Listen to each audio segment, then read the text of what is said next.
Au carrefour Janson à Saint-Gilles, le chantier de renouvellement des voies de tram touche à sa fin. Un soulagement pour les commerçants qui subissent les conséquences de 2 mois de travaux. Des nuisances, des travaux comme ça, c'est des gros chantiers, de la poussière, un accès difficile au quartier. Alors du coup, les gens évitent vite les embouteillages et la difficulté de se parquer. Donc oui, ça a fait un manque à gagner, certains, ces 2 mois d'été. Uccle Saint-Gilles, Berchem Saint-Aguette et Scarbeck. 4 gros chantiers menés par la STIB qui paralysent le trafic depuis le début de l'été. Comme prévu, la circulation y sera rétablie le 31 août. Pour finir à temps, les travaux se déroulent jour et nuit, un mal nécessaire selon la STIB.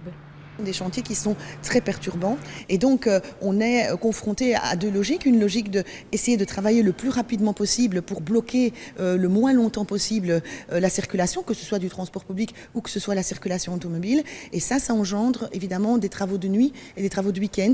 Et ces travaux de nuit et de week-end vont perturber aussi les riverains, bien sûr, parce qu'eux vont être perturbés en termes de bruit de chantier. Timing respecté aussi pour les travaux rue Béliard où la circulation revient à la normale dès la rentrée scolaire.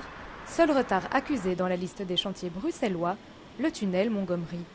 La date de fin novembre avait été communiquée et maintenant on va prolonger cette fermeture de 2 semaines jusqu'à la mi-décembre pour pouvoir démolir et reconstruire le pont d'Ytriche sur lequel nous nous trouvons. C'est le gouvernement bruxellois qui a pris cette décision fin juillet. Étant donné les mauvaises analyses de l'état du béton, autant profiter pour refaire le pont d'Ytriche en même temps que les travaux de rénovation de la toiture du tunnel. Des déviations seront indiquées pour éviter le pont d'Ytriche. Promesse tenue par Bruxelles Mobilité qui termine à temps presque tous ses chantiers, avec même quelques jours d'avance, rue de Stalle à Uccle.